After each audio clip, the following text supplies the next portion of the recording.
Hi, നമസ്കാരം. എല്ലാവർക്കും merry Christmas and happy new year. ക്രിസ്മസിൻ്റെയും ന്യൂ ഇയറിൻ്റെ ഒക്കെ ഒരു സമയത്തിലൂടെയാണ് നമ്മൾ കടന്നു പോകുന്നത്. അപ്പോൾ ക്രിസ്മസിനോട് ബന്ധപ്പെട്ട് നിൽക്കുന്നതായ കുറച്ച് വിഭവങ്ങളെക്കുറിച്ചും അതിൻ്റെ രീതികളെക്കുറിച്ചുമാണ് ഇന്ന് ചർച്ച ചെയ്യുന്നത്. ഒരുപാട് രുചിക്കൂട്ടുകളുടെ നമ്മുടെ നാവിനെ കളിപ്പിക്കുന്ന തരത്തിലുള്ള ഒരുപാട് രുചി വൈവിധ്യങ്ങളുടെ മേളയാണ് ക്രിസ്മസ് എന്ന് പറയുന്നത്, ഈ കാലഘട്ടം എന്ന് പറയുന്നത്.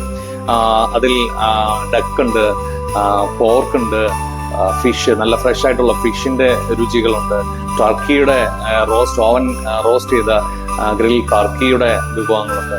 അത്തരം കുറേ വിഭവങ്ങളുടെ മേളയാണ് ഈ ക്രിസ്മസ് എന്ന് പറയുന്നത്. അതിൽ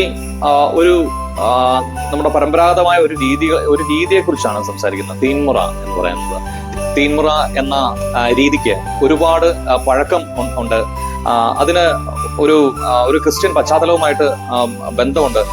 എന്നിരുന്നാൽ കൂടെ നമ്മുടെ കേരളത്തിന്റെ തനതായ ഒരു ട്രഡീഷണൽ രീതിയായ ഇലയിൽ വിളമ്പുന്ന ആ സദ്യയുടെ അതേ രീതി തന്നെ പിന്തുടർന്നാണ് ഇതും നിൽക്കുന്നത്. പക്ഷെ ഇതിലേക്ക് രുചിക്കൂട്ടുകൾ വരുന്നത് നോൺ വെജിന്റെ പലതരത്തിലുള്ള പല വിഭവങ്ങളായിട്ടാണ്. അതിലേക്ക് ആദ്യമായിട്ട് വിളമ്പുന്നത് കേക്കിന്റെ ഒരു പീസും വൈനുമാണ്. അതിനുശേഷം വിളമ്പുന്നത് കട്ട്ലേറ്റ്, മീറ്റിന്റെ കട്ട്ലേറ്റോ മട്ടന്റെ കട്ട്ലേറ്റ്, ബീഫിന്റെ കട്ട്ലേറ്റ്.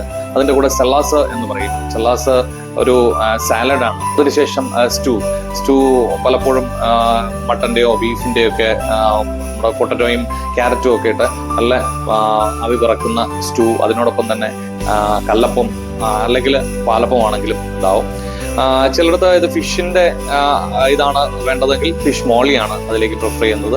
അതിനുശേഷം നല്ല ചൂടുള്ള നമ്മുടെ കുത്തിരിച്ചോറും അതിലേക്ക് നല്ല മുളകിട്ട് വെച്ച ഫിഷ് കറി, കോട്ടയം സ്റ്റൈല് എന്നൊക്കെ പറയുന്ന രീതിയിലുള്ള മുളക്, നല്ല റെഡ് കളറിലുള്ള ഫിഷ് കറി, ബീഫിന്റെ റോസ്റ്റ്, തോരൻ, നല്ല പുളിശ്ശേരി, നല്ല പുളിയുള്ള തൈര് കൊണ്ട് വെക്കുന്ന പുളിശ്ശേരി, അച്ചാറ്.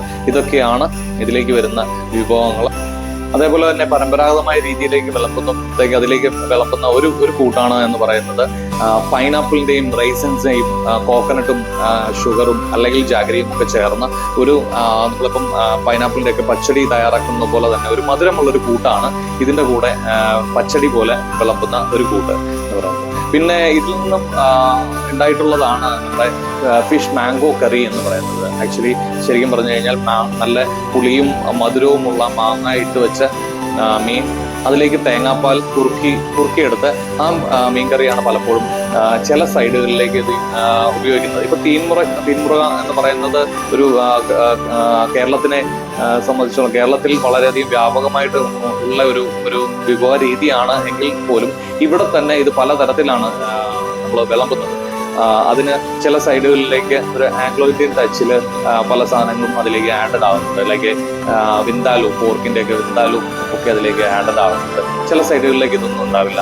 നല്ല ബീഫിന്റെ റോസ്റ്റും, നല്ല മൊരിഞ്ഞ ബീഫിന്റെ റോസ്റ്റും ഒക്കെയാണ് ഇതിലേക്ക് വിളമ്പുന്നത്. ഇത്രയുമാണ് ഈ ക്രിസ്മസ് കാലഘട്ടത്തിൽ ഒരു ചെറിയൊരു വീഡിയോയിൽ ഒതുങ്ങുന്നതായ രീതിയിലുള്ള കുറച്ച് കാര്യങ്ങളെ കുറിച്ച് സംസാരിക്കുന്നു. അപ്പോൾ once again merry Christmas and happy new year. Interesting ആയിട്ടുള്ള ഒരു സബ്ജക്റ്റുമായിട്ട് എത്രയും പെട്ടെന്ന് നിങ്ങളുടെ മുന്നിൽ വരാം എന്ന പ്രതീക്ഷയോടെ താങ്ക് യു ഓൾ.